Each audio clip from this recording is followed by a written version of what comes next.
قدم دوباره میتپد دلم به شوق دیدن حرم. به یاد چنگم نشسته مرگم سرود هر کس ز گوشه ای آمده اما شبیه یک دیگری.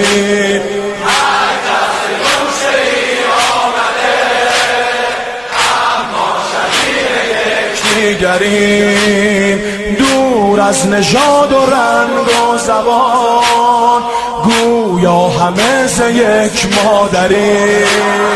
دور از نژاد و رنگ و زبان گویا هر کس ز گوشه ای آمده زیارت اربعین همه میاد اما شبیه یک دیگریم.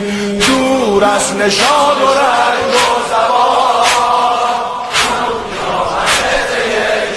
داریم با هر زبان با هر نژاد ما عاشقان حیدریم.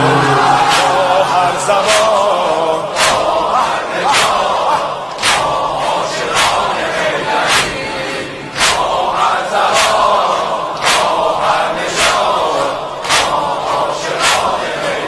هر زبان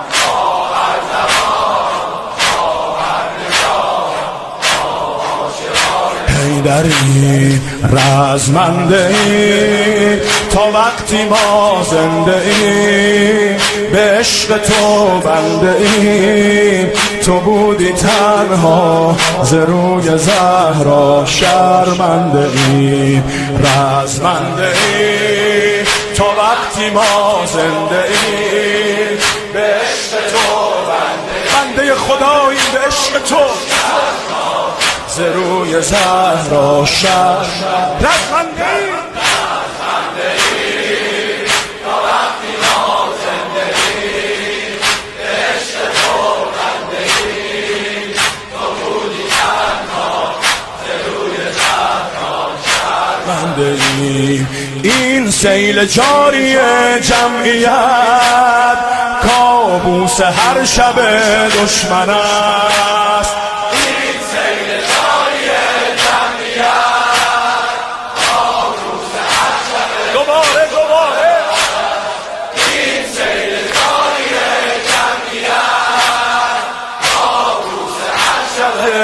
دشمن است شور و دلاوری ارث ماست فردای این جهان روشن است. شور و دلاوری ارث ماست فردای این جهان روشن است. ذکر همه این زمزمه لبیک یا ابن فاطمه. ذکر همه